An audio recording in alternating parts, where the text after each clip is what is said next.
Assalamualaikum warahmatullahi wabarakatuh. Eh, Kepada yang terhormat Waalaikumsalam warahmatullahi. Kepala Bapak BPSDM Jabar beserta jajarannya, kepada yang terhormat para widya iswara, dan juga kepada Bapak Sri Widodo sebagai pengampu kelompok kami dalam tugas tokoh panutan Jabar ini, kepada yang terhormat panitia penyelenggara dan rekan-rekan peserta Latsar CPNS 2022 di lingkungan pemerintah Provinsi Jabar. Izinkanlah saya, nama Megin Zulafrian, unit kerja dari RSUD Kawali,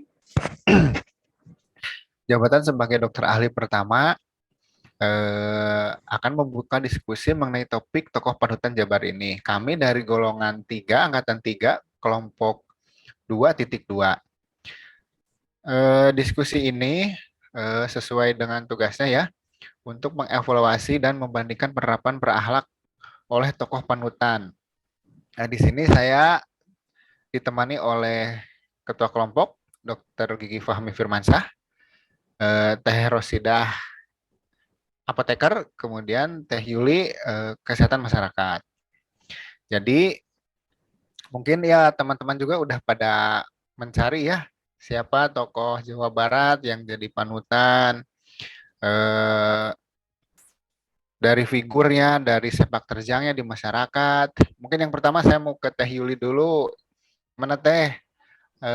Dari Teh Yuli sosok siapa yang menjadi yang diajukan sebagai tokoh panutan ini?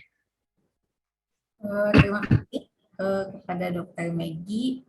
Jadi di tugas ini saya itu memilih tokoh panutan saya, Gubernur Jawa Barat, yaitu Muhammad Ridwan Kamil atau dikenal juga dengan Kang Kang Emil. Emil ya Teh? Ya, Kang Emil. Kang Emil ini merupakan salah satu tokoh Jawa Barat yang juga dikenal secara nasional ya, karena kontribusinya dalam pemerintahan dan pengabdiannya untuk masyarakat. Iya, iya.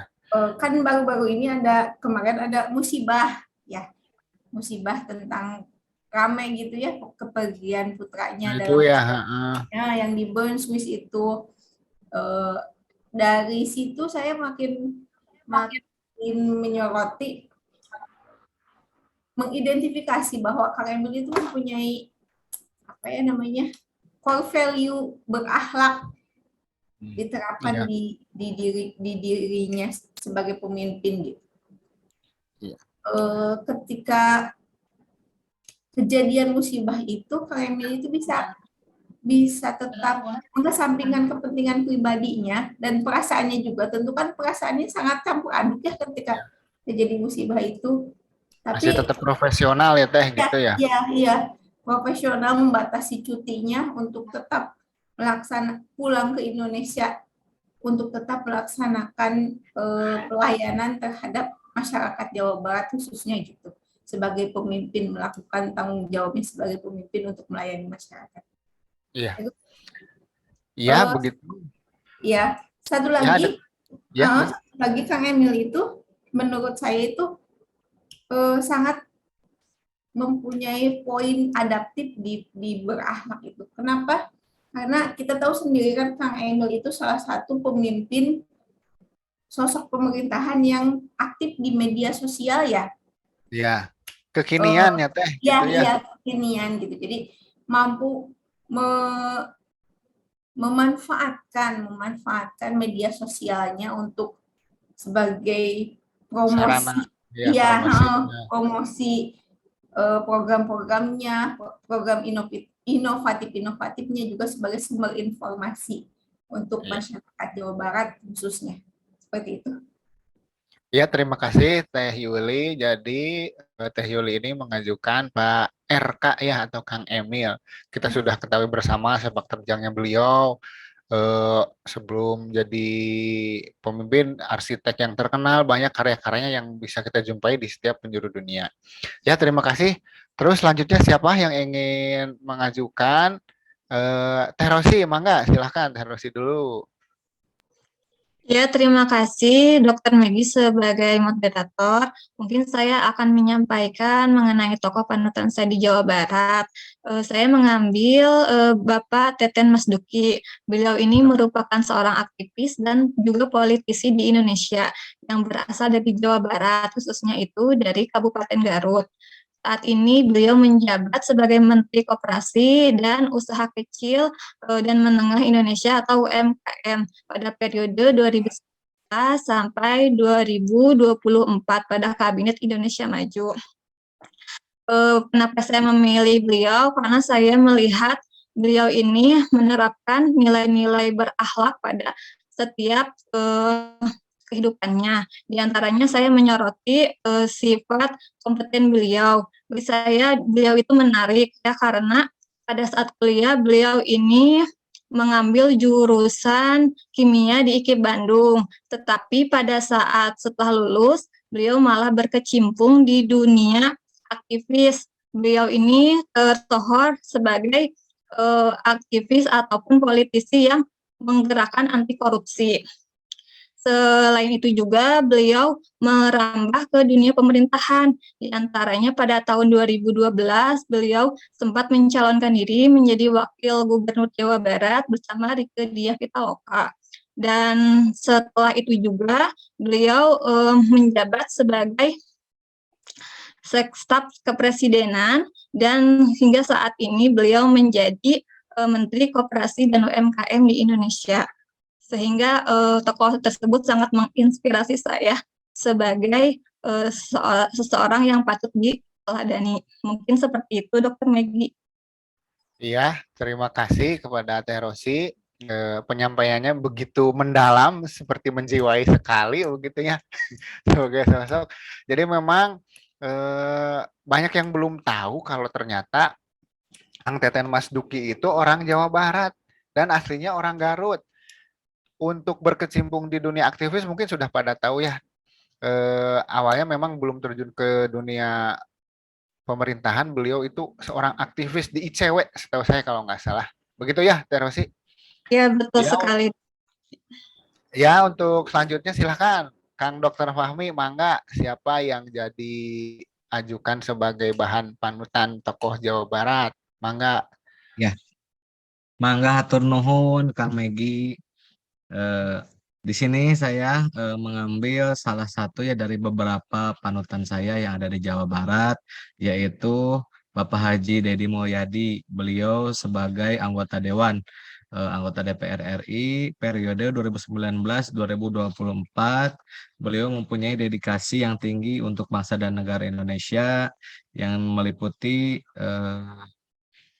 nilai-nilai pelayanan terhadap masyarakat. Yang pertama, beliau mempunyai kedisiplinan dan kedisiplinan tersebut diterapkan pada dirinya sendiri dan pada masyarakat. Nah, di sini juga di sini juga ditonjolkan dari beberapa kedisiplinannya, yaitu dia mengatur jalannya pasar tradisional seperti itu. Setelah itu beliau juga peduli terhadap lingkungan sekitar. Salah satu contohnya beliau sangat mempedulikan kelestarian apa yang ada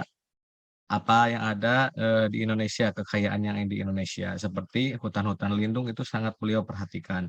Dan beliau juga eh, suka membantu meringankan beban-beban orang-orang yang di bawahnya seperti orang fakir miskin, seperti anak yatim piatu dan sebagainya.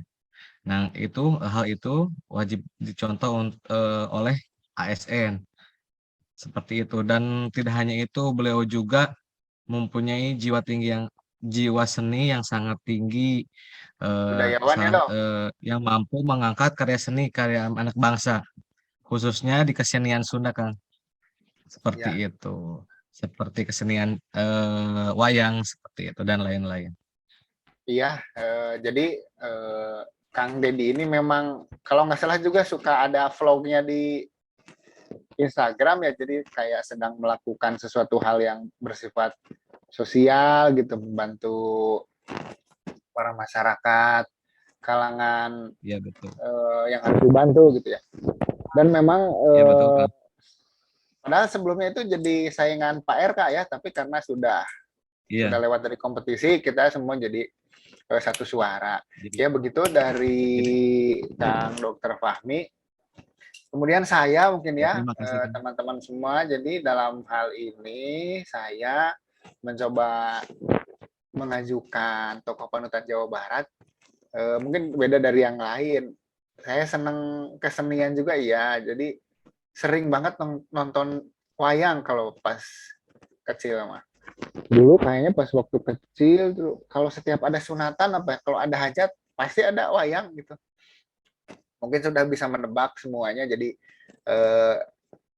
Kang Asep Sunandar Sunarya gitu. Kenapa saya milih beliau? Jadi kalau di seni itu kan terutama wayang tidak hanya masalah pagelaran untuk menampilkan bagaimana seni pewayangan.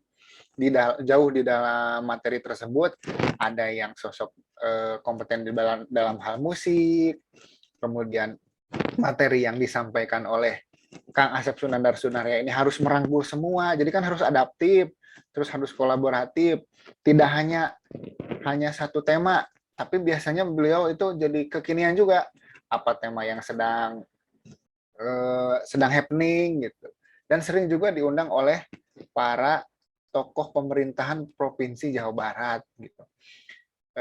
Di masa hidupnya memang beliau juga dijadikan salah satu panutan bagi dalang yang sekarang mulai beranjak naik daun. Gitu. Karena memang juga beliau inovator dalam hal tersebut ya. Walaupun sekarang udah meninggalkan kita semua, semoga arwahnya diterima di sisi Allah Subhanahu Wa Taala. Tapi karyanya masih tetap berjaya. Gitu ya. Demikian mungkin teman-teman ya. Jadi tokoh yang saya ajukan.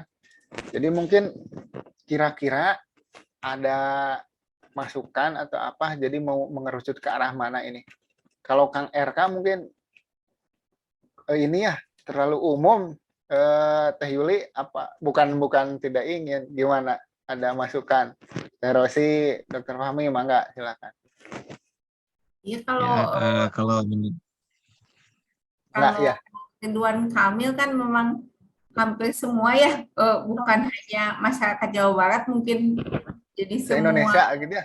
Iya, jadi se-Indonesia, dan banyak sekali ulasan tentang beliau gitu. Jadi mungkin sudah terlalu mainstream. Mungkin banyak yang mengidolakan beliau juga ya, dijadikan bahan materi mungkin ya. Iya. Ya, sepertinya Kang Deddy juga kalau menurut saya ya, demikian. Mungkin kita bisa yang kalau Kak Asep Sunandar mungkin tidak terlalu ini di kalangan itu ya, hanya kalangan tertentu. Mungkin ini Dok, saya lebih ya gimana?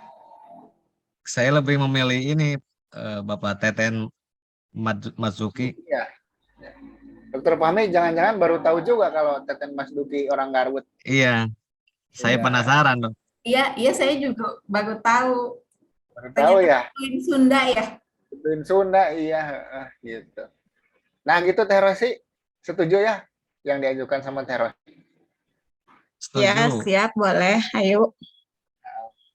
Jadi mungkin sebelum kita membahasnya, kita harus nyari tahu dulu nih latar belakang, terus apa yang nilai-nilai kita serap dari Kang Teten Mas-Duki. Mungkin kita kasih waktu buat searching sama nyari referensi dikit ya. Nanti kira-kira berapa menit? 10 menit cukup ya? Nanti kita kumpul lagi ya. Cukup, Bang. Cukup ya? Yap. Oke, nanti kita ketemu lagi di room ini ya. Ya, baik. Oke, Kang.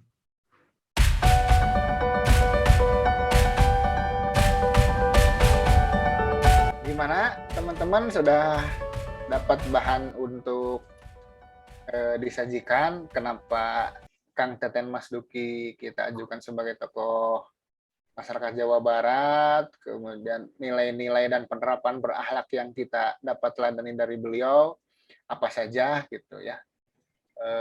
Yang pertama mungkin ini yang tadi diajukan ya, dari Teh Rosi dulu mungkin sudah punya bahan sebelumnya. Mangga silahkan Teh, apa saja yang dapat kita tuai, apa yang dapat kita dapatkan dari sifat-sifat beliau tentang penerapan berakhlak ini. Ya, mangga sok. Ya, baik Dokter Megi sebagai moderator, mungkin di sini saya akan menyampaikan mengenai dua hal dari sifat berakhlak ini. Yang pertama dari segi kompeten. Jadi dalam setiap menjalankan tugasnya, beliau ini selalu memberikan kinerja yang terbaik dan selalu berusaha meningkatkan setiap kompetensi yang dimilikinya. Meskipun pada saat kuliah beliau mengambil jurusan kimia di IKIP, tetapi pada saat kuliah beliau juga tidak hanya mengembangkan kompetensi di seputar bidang kuliahnya. Beliau ikut aktif di dalam kelompok, ikut berdiskusi mengenai masalah-masalah sosial yang ada di Indonesia. Hingga beliau juga terjun ke dunia aktivis setelah lulus dan langsung direkrut oleh LSM mengenai hak asasi manusia. Selain itu juga beliau juga yang tadi ya terkenal sebagai seorang aktivis yang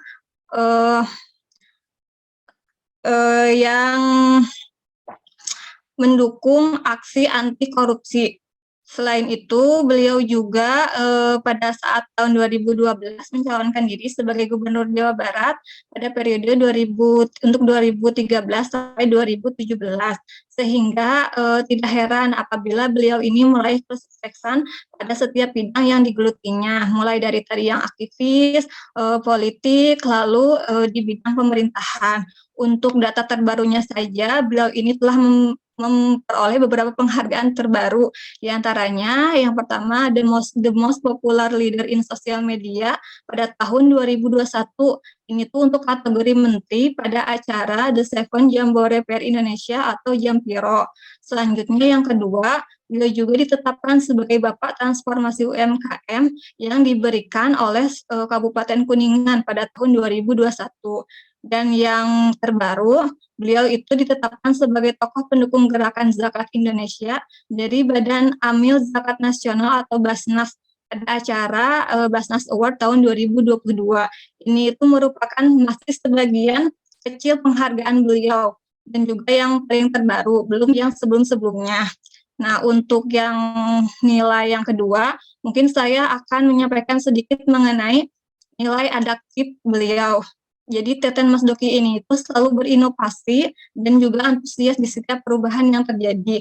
Salah satunya sebagai Menteri Koperasi dan UMKM Indonesia, beliau ini optimis bahwa Jakarta Creative Festival tahun 2022 ini dapat memicu pelaku UMKM untuk meningkatkan kreativitas serta mengembangkan inovasi model bisnis. Upaya pengembangan UMKM ini dapat semakin terdongkrak jika diberikan dukungan pendampingan secara terus-menerus, akses pembiayaan maupun akses pasarnya. Sehingga Teten berpendapat apabila UMKM ini diberikan ruang usaha seperti masuknya produk-produk UMKM di mall syariah dan di mall-mall kelas atas lainnya, maka UMKM ini tuh dapat bertumbuh dengan baik. Sehingga pada jangka panjangnya dapat juga meningkatkan pertumbuhan ekonomi di Indonesia. Mungkin seperti itu nilai-nilai berakhlak Bapak Teten dari segi kompeten dan juga adaptifnya. Mangga, ya. Dok Megi. Terima kasih Teh Rosi. Jadi memang banyak sekali ya jadi penghargaan beliau. Tadi saya dengar Jampiro, bukan jam berapa bahasa Jawa ya, jadi Jambore PR Indonesia gitu ya. Singkatan ya, terus juga jadi person yang mendapatkan penghargaan dari kabupaten mana tadi Teh? Dari Kabupaten Kuningan ya, betul. Pada tahun 2001 berarti tahun lalu. Ya, gitu. Lengkap sekali. Ini mau ditambahkan apa kita mau mengerucut kepada hal yang di Teh Rosi saja? Mungkin menambahkan sedikit ya Dokter Fahmi sama Teh Yuli, karena memang waktu kita dibatasi agar tidak panjang gitu ya, agar menghemat. Silakan Dokter Fahmi. Ya boleh dong. Ya, makasih. Ya di sini saya menemukan menemukan beliau itu sangat mencintai atau menyukai produk lokal, Dok. Produk karya anak bangsa, dan beliau juga Tanah sangat air ya, mendukung. gitu ya. Iya, jadi beliau sangat loyal, Dok, terhadap Indonesia. Beliau juga sangat mendukung program UMKM karena menurut beliau bahwa 97% penyedia lapangan kerja adalah UMKM, di mana saat ini UMKM memberikan pengaruh besar terhadap perekonomian nasional. Selain itu, pemerintah juga saat ini menetapkan pengalokasian 40% dana belanja pemerintahan untuk UMKM. Seperti itu, Dok, yang saya searching. Ya, baik. Cinta tanah air, produk lokal ya. Iya. Gitu. Ada tambahan Teh Yuli? Kalau saya menemukan poin berorientasi pelayanan di sosok Teten Mas Duki ini. Jadi Teten Mas Duki ini pernah meresmikan logo baru Lembaga Pengelola Dana Bergulir Koperasi Usaha Mikro Kecil dan Menengah atau LPDBKUMKM sebagai wujud transformasi layanan yang berkualitas dan cepat dengan tujuan untuk meningkatkan kualitas pelayanan untuk mendampingi dan mendorong koperasi untuk berkembang sehingga dana bergulir itu tidak hanya milik koperasi atau lembaga keuangan yang besar gitu, tetapi koperasi yang berpotensi untuk berkembang. Jadi koperasi ini kan merupakan penghala ekonomi rakyat. Diharapkan dengan majunya koperasi, ekonomi rakyat pun akan ikut maju gitu. Terus ya satu lagi di poin akuntabel ya. Jadi Teten Mas Duki itu ketika bergabung di aktivis ICW, Indonesian Corruption Watch, itu terkenal merupakan seseorang yang bertanggung jawab, berintegritas tinggi, adil, dan dapat dipercaya, serta transparan. Jadi beliau itu pernah membongkar kasus Jaksa Agung Andi M. Galib pada saat pemerintahan B.J. Habibie. Jadi beliau ini memiliki sikap yang tegas dalam menguak kasus-kasus korupsi. Seperti itu. Bisa jadi aktivis ya, Teh Yuli ya? Ya, aktivis anti korupsi. Anti korupsi ya. Iya, terima kasih kepada Teh Yuli. Jadi memang Kang Teten Mas Duki ini tidak hanya kompeten, tapi juga akuntabel dan loyal gitu ya. Mungkin itu dititik beratkannya ya, yang dapat kita nilai-nilai yang dapat kita serap sebagai ASN, core value-nya yang diutamakan itu.